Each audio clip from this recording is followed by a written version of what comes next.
on the edge of a quiet Connecticut suburb, not far from the soft rustle of maple leaves and the stillness you only find after the rush hour fades, there stood an old, weathered house. Its paint was peeling, the front porch sagged a bit, and wild asters grew through the slats of the fence. There, living alone and quietly, was Charles Whitman, age 78. For over 40 years he had been a steadfast, honest engineer at a construction firm, a man who believed that the only thing worth more than your word was the task you finished with your own two hands. Charles, people might have said, was born of a different time.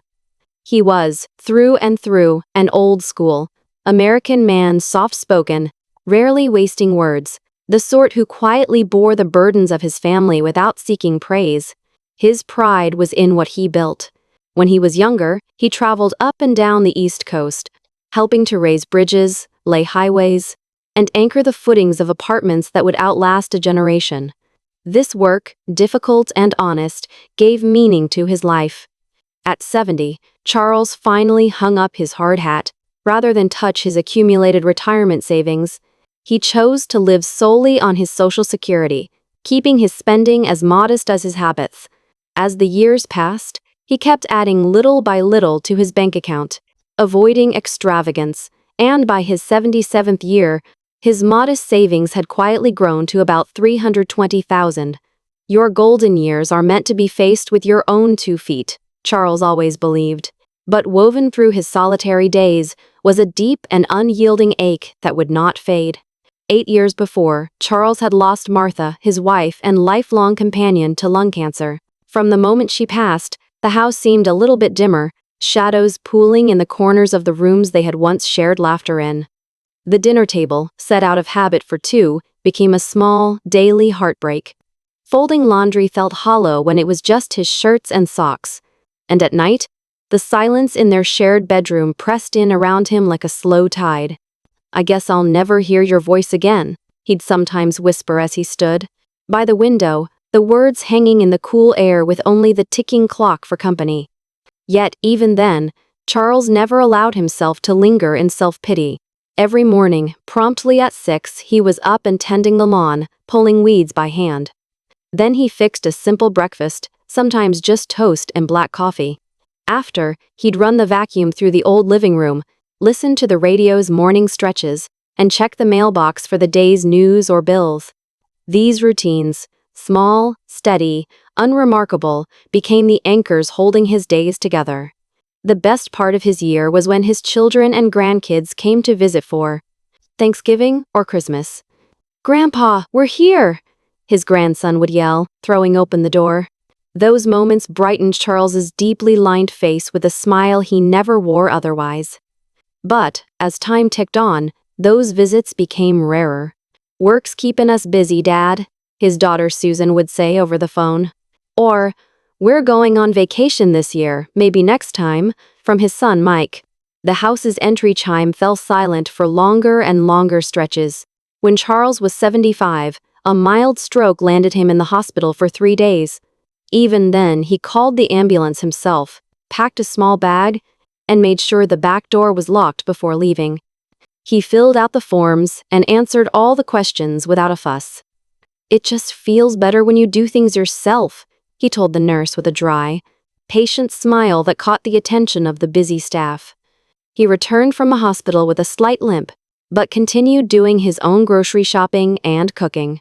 He saw depending on others as a last resort and managed his daily life with quiet diligence.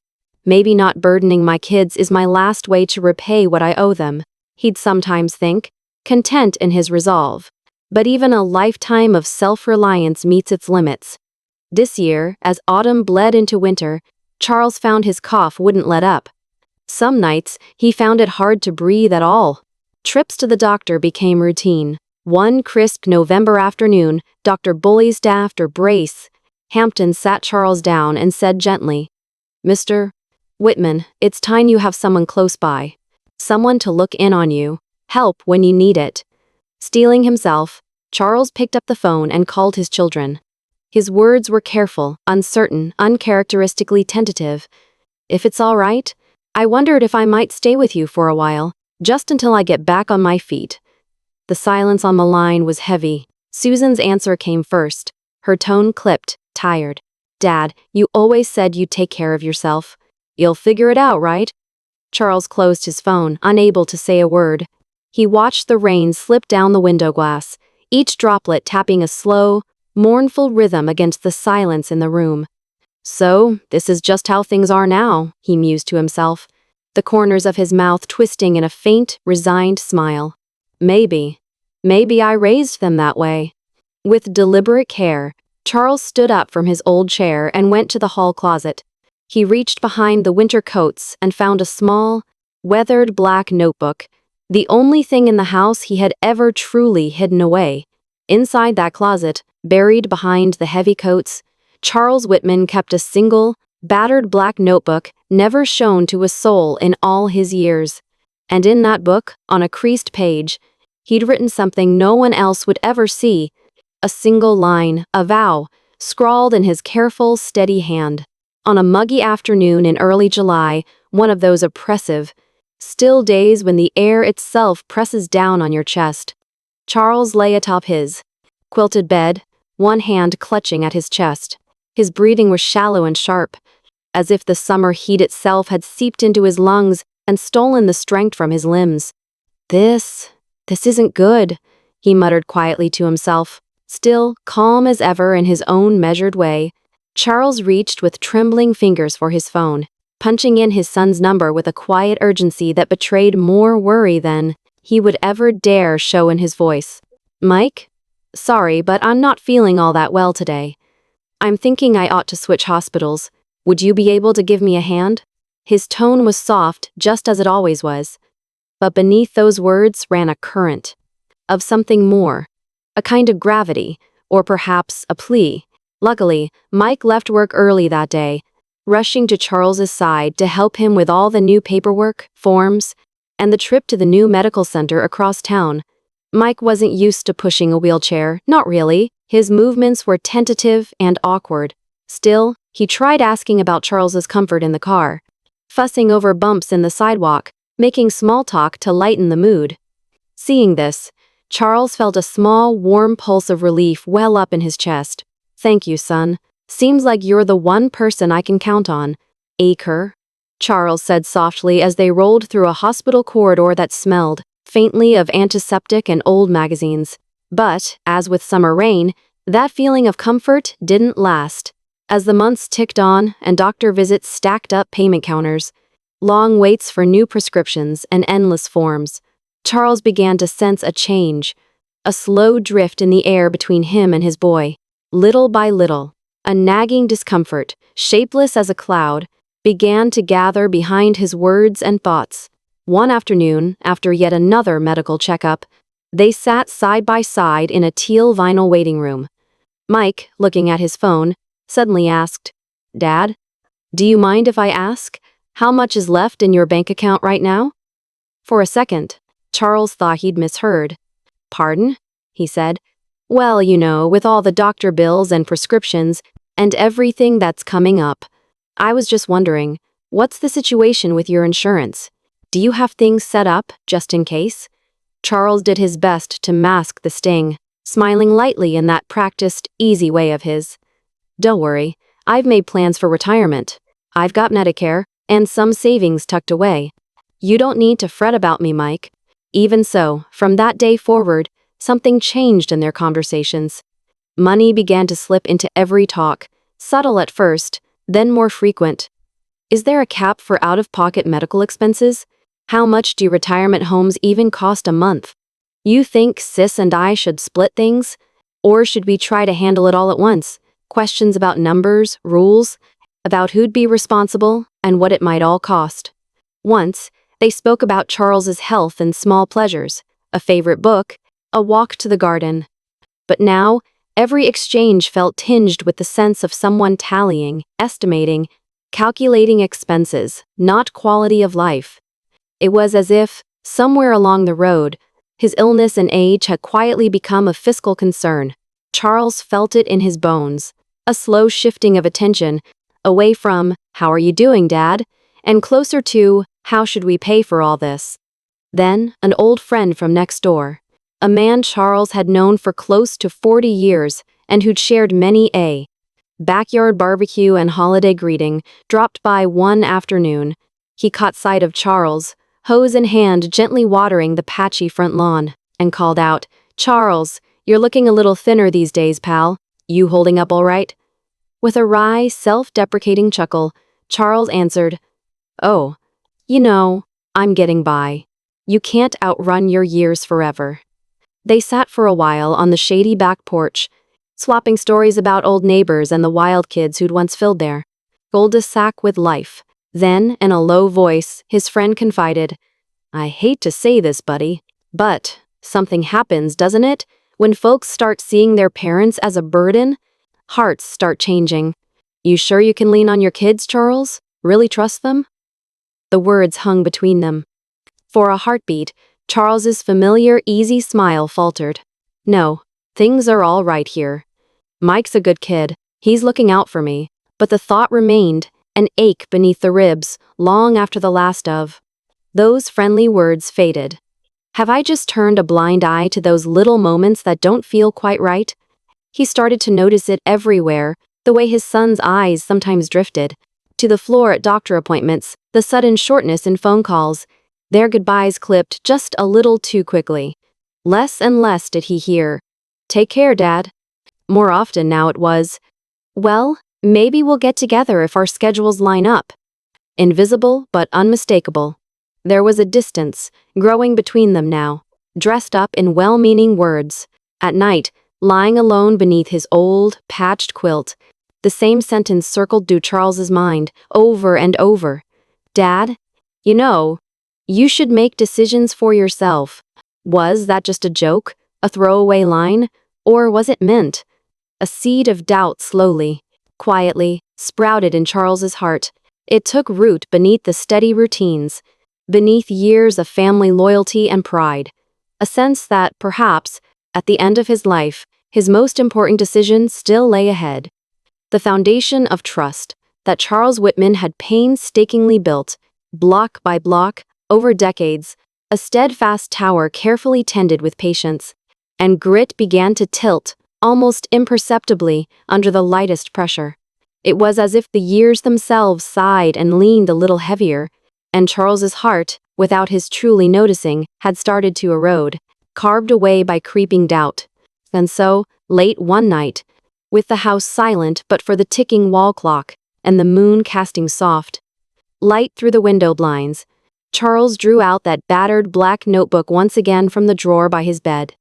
He grasped his old pen, his knuckles swollen now with age, and, as he turned each page with care, he whispered something barely more than a breath. "It's not done. No, I'm not finished yet. There's more I need to do. Don't be ashamed of growing old. The only shame is losing your heart, forgetting who you are." The bright orb of the October moon poured across the worn comforter, catching on the faded words written long ago, making each line glow as though with its own quiet truth. That October morning, the wind carried an early chill, hands of cold air rattling the eaves before the sun had even cleared the maples. Charles woke from broken dreams with a pressure squeezing deep inside his chest, an ache that throbbed with his heartbeat and made each breath a struggle. Each inhale whistled faintly at the back of his throat, his arms heavy and his palms slick with cold sweat. This is looking bad," he muttered under his breath, his composure battling with the heavy fog of worry.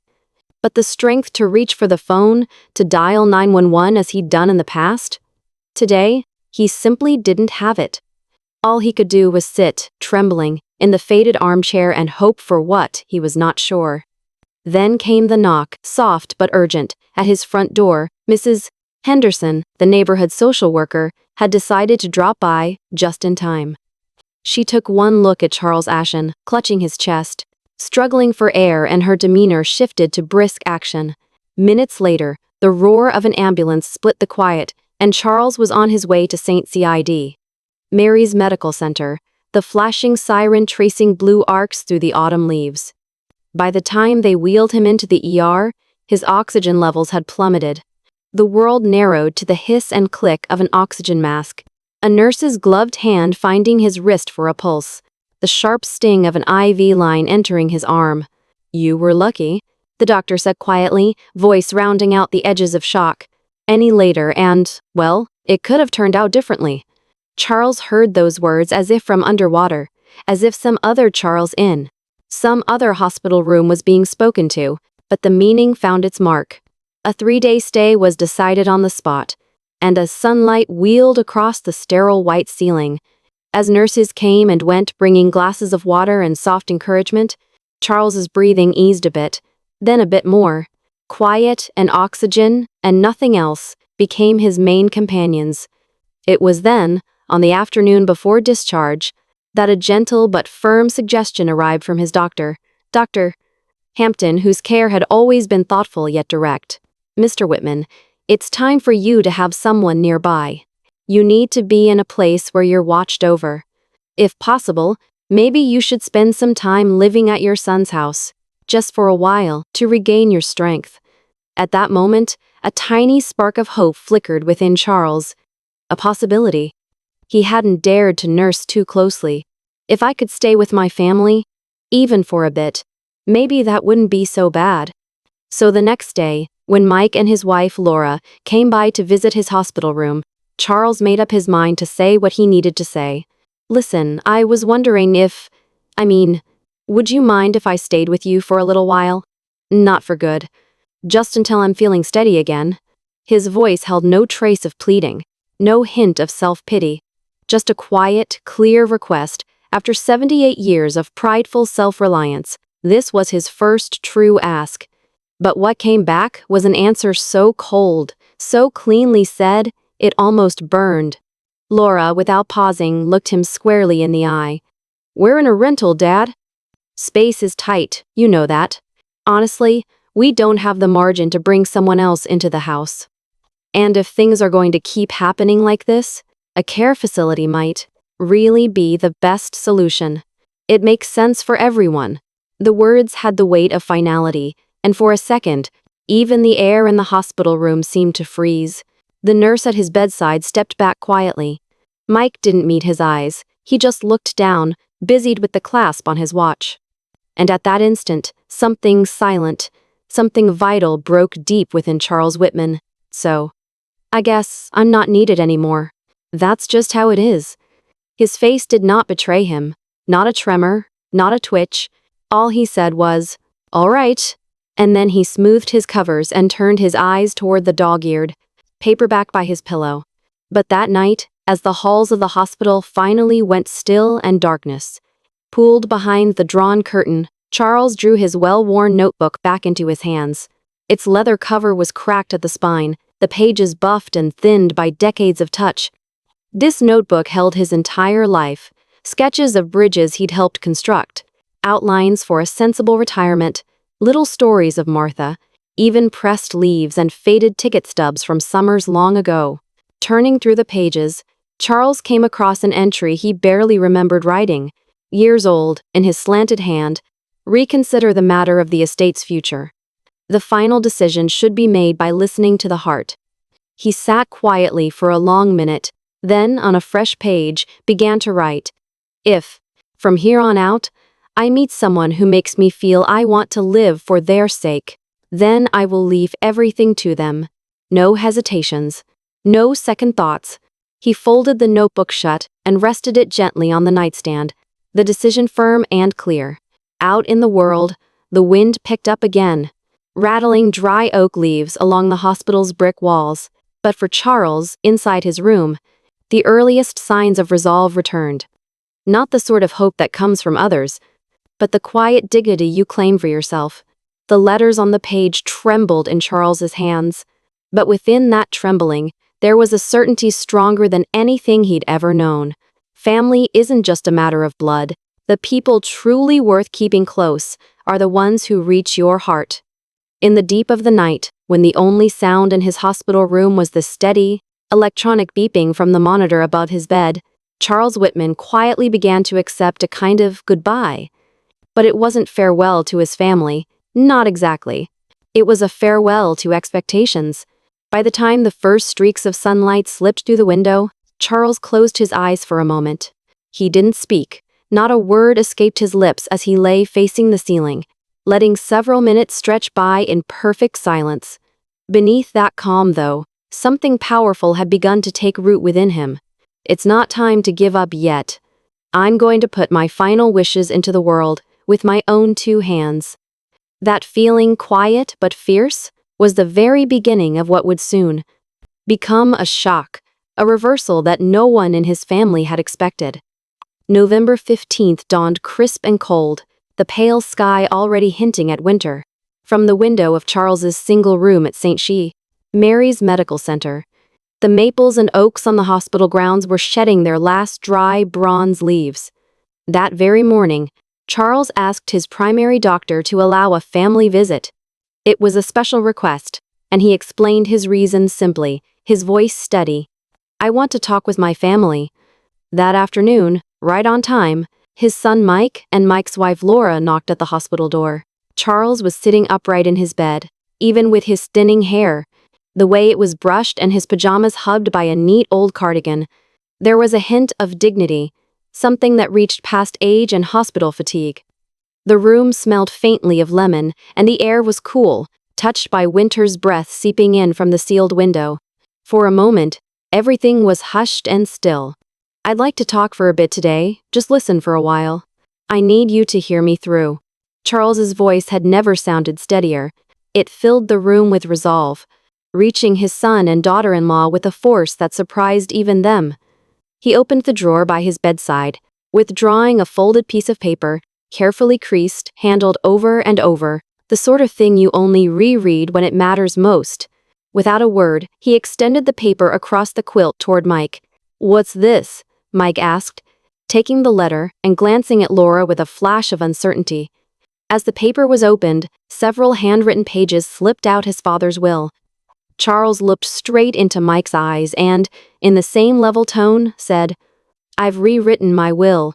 The money I've built up over the years, about $320,000. Everything I have left. I've decided not to bequeath it to you or your sister." For a second, the world seemed to hold its breath. Time slowed around the bed. What are you saying, Dad?" Mike's voice was tight. He scanned the top page with trembling hands. Laura leaned in close enough to see too. Written in plain, forthright English were these words: "All assets listed here will go in full to Ms. Morn to Ms. Rachel Carter, nurse at St. Mary's Medical Center." She was the only person, in my time of greatest weakness, who never once treated me as a burden. She dealt with me with both pride and respect. I wish to return the favor with all my heart. Is this some kind of joke?" Mike's tone was half accusation, half pleading, as if by sheer will he could wrestle the words away from reality. Charles said nothing, simply folding his hands atop the quilt. He watched as Mike gripped the edges of the will, knuckles gone white. "Dad, just give us a second here. We've got a lot going on too, you know. Raising kids, keeping up with the mortgage. Every month we're just barely hanging in there." Laura, who had been listening, gently chimed in, her voice soft with tears. "We didn't mean to be cold, Charles. We did everything we could. Life is complicated. Sometimes things get away from you." Charles gave them that, the chance to speak, to explain, to grope for justification in the cold, hospital-tinged light. But his face showed nothing, neither accusation nor anger. The only impression he gave was of profound, settled calm, almost like resignation. But deeper, quieter than that, still looking toward the view outside, where the last brown leaves slowly dropped from the trees. Charles spoke as if talking to no one at all. "I know. Everyone's got their reasons. I don't blame anyone. But for me, what mattered were the words spoken then, at that exact moment." He let that settle, then quoted the very words that had changed his heart. "Figure out your own way for your old age. That's what you told me. That was when I decided." That was enough. Mike started to speak, but no words came. He simply stared at the floor, lips pressed together, silent. In that heavy, frozen room, a nurse knocked and poked her head in. "Sorry, but visiting hours are over," she said softly. At that signal, Charles slowly reached over for a large envelope sitting on the bedside table. He held it up, meeting both their eyes. "I'll give this to the attorney tomorrow to make everything official." And so, the next day, Charles Whitman met with the visiting notary from the local law firm. In front of a witness, he signed and sealed his last will, a legal document, clear and binding. His hand barely shook as he pressed pen to paper, knowing that for the first time in many years, this was entirely his own decision. For Charles, the act was not of revenge, but of dignity, a quiet setting down of the past, and a recognition that sometimes the most precious bonds left standing are not those of blood, but those of kindness. His family, left with only the echo of their own choices, would have to come to terms with regret. But Charles, having entrusted all he had to the person who saw him as a person, and not a burden, found the quiet peace he had longed for. And so, as the days continued, the story of Charles Whitman became not an ending, but a gentle question: what is it that truly connects us in the end? Blood, or the simple, genuine kindness that keeps a man's dignity whole until the very last day? His eyes stared straight ahead, unwavering and calm, even as his hands trembled ever so slightly. But that slight trembling was nothing beside his will, which held absolutely steadfast. When everything was finally settled, Charles Whitman let out a quiet laugh. No bitterness, only something gentle and full of truth. Then he spoke. "People's real worth isn't decided by the fortune they make or the property they leave behind. When our time is nearly up, what matters is what we leave in the hearts of others. I won't leave behind money just to make someone's life easy. I just hope to entrust the gift of caring for one last time." The attorney in the corner, a quiet man in a gray suit, nodded solemnly at these words, tucked the signed paperwork into a heavy, cream-colored envelope, and rose to go. Outside the window, a cold wind danced through the bare trees along the street. Brittle golden leaves spun and scattered across the yard. It looked as if years of trust and hope and memory were blowing gently away, yet under the surface, something new was waiting to take root. Charles's reversal. The change in his will wasn't anger or spite, but something much quieter. It was the last word spoken by someone who'd been let down, someone who needed to defend their own dignity. And so he did, without fuss or drama. A quiet severing of ties, as dignified as the man himself. It happened in the first week of December, a raw, icy morning when the sun barely rose above the neighbors' rooftops. At the nurses' station in St. Tandon, Mary's Medical Center, a plain typed message was delivered without fanfare. Charles Whitman passed away early this morning, very peacefully. The nurse who answered the call, a professional with decades behind her, stood silently for a while afterward, the heaviness of the news filling the stillness of the early shift. He was 78. In the end, Charles suffered no pain, he simply fell asleep and drifted gently away. There was a hush in the hallways, and in its own way, those who knew him considered it the perfect farewell. Peaceful, with dignity, exactly as he would have wished it. His wake was held only for the closest family, in a small, understated way that perfectly suited the man himself. Under heavy gray skies, in a little funeral chapel edged with evergreens, Charles's portrait sat at the center of a spray of white lilies and chrysanthemums. The picture chosen was recent, Charles wearing his pale blue church shirt, looking kindly into the camera, his smile tinged with both resolve and a far-off, lonesome peace. The family gathered in pairs and threes, speaking only in gentle, formal tones, never letting the rawness slip out. Throughout, there was a chill in the air between them, an awkwardness, as though each were uncertain how to bridge the gaps life had left. The son, Michael, and his wife Laura sat side by side, but neither spoke. Their hands stayed in their laps, faces drawn and pale. They hardly so much as glanced at each other. Why didn't he call us at the end? Why didn't I notice the signs sooner? In every silent pause, you could almost feel regret and confusion rolling inside their hearts, a storm with no words. No comfort seemed possible. A few days after the funeral, once the dust of ritual and custom had settled, the lawyer's office called to announce the reading of Charles's will. The family gathered there one cloudy afternoon, sitting stiff-backed in the dim conference room, faces marked with equal parts nerves and exhaustion. The lawyer, a bald man in a navy suit, broke the seal on the heavy envelope and unfolded several sheets. He cleared his throat. As of November 16th, in the year 2024, Charles Henry Whitman executed a lawful will, witnessed and notarized in this office. I will now read the document in full. Everyone in that small room sat with chests tight, holding their breath.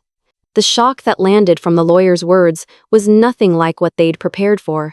All assets listed in this will, which total approximately $460,000 in value, approx. US $30,000 plus property and savings, are hereby left to Mrs. Rachel Carter, registered nurse, St. Mary's Medical Center.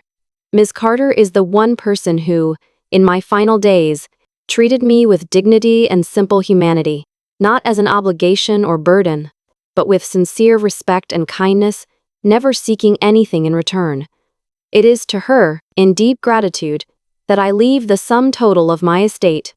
This bequest is not a reward for indifference, but thanks to the one heart that never turned cold. Not a sound in the room. The air froze, as if a cold draft swept through. Michael's lips quivered, his eyes lowered and his body perfectly still. Laura covered her mouth, tears welling up and threatening to spill. Shock filled the room, so thick you could taste it.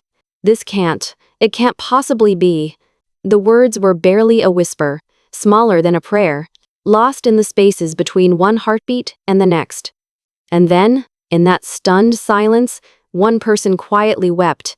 Rachel Carter, the young nurse who had sat with Charles through his last nights, who, without asking, stayed to read to him on evenings when loneliness pressed in.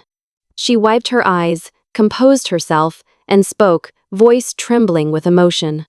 He used to tell me that when we talked, it was the only time he didn't feel like just another sick old man. He felt like a person, someone worth listening to. Rachel's own tears slid down her face as she finished. Michael never looked up. Laura reached out helplessly, as if to find the right words, but none came. All that remained, after Charles was gone, was the quiet, which pressed in around the edges of every memory. The truth of it would linger, not blood, but kindness, had made all the difference in a man's final days. As dawn broke the morning after, golden light spilled through old windows and fell across Charles's faded black notebook.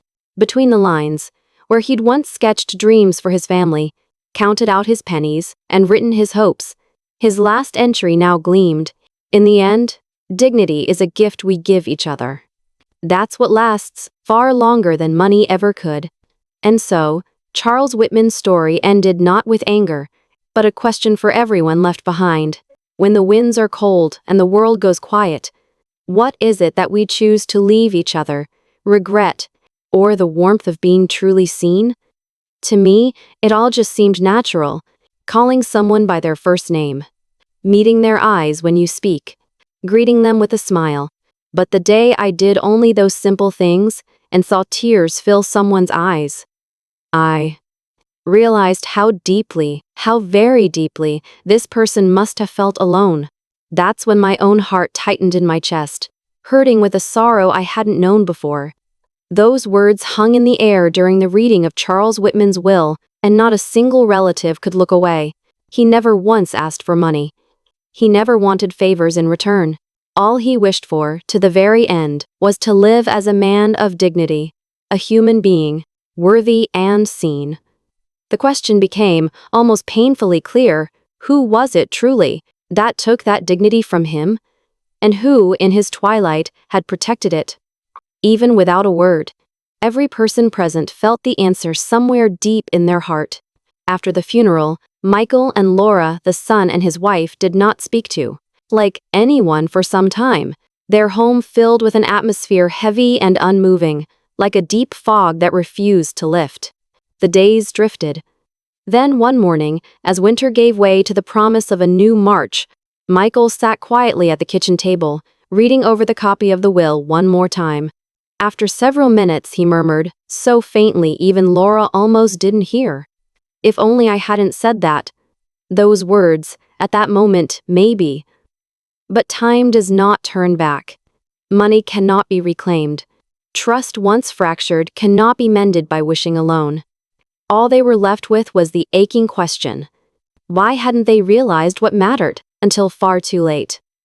One morning, as spring began to bloom over Connecticut's rolling hills, a small garden was finally completed in the courtyard of Willow Haven Care home, the assisted living residence on the outskirts of town where Charles had spent his final months.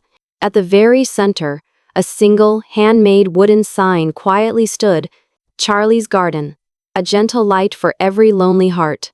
The garden was made in Charles Whitman's honor, to remember the man who, even at the end of his days, clung fiercely to his dignity as a person. His name became the garden's name. Between flagstones, the staff planted hydrangeas, his favorite. Beside a simple bench, a wind chime carved from birch and maple wood, gently tuned by hand, swayed and sang with every soft breeze. On that gentle morning, Rachel Carter, the young nurse who had watched over Charles, walked slowly through the garden, hand in hand with one of the oldest residents. She was quiet, attentive, never rushing, her eyes always meeting those of whoever spoke to her. Rachel had been the one whom Charles left his entire savings to. But she was the same as always, unchanged. Each day, she walked among the residents, speaking to them softly, looking them in the eye, never raising her voice, always listening until the very end of every story. She was asked once, as the new garden filled up with spring, "That man, he gave you so much. Why do you think he did it?" Rachel smiled, a warm, easy smile that seemed to touch everyone within its reach. "He gave me meaning," she said gently. "He taught me that nursing, caring for people, isn't just about work. It's about connecting one heart to another. So I'll look after this garden always, in hope that each person can find meaning in being themselves."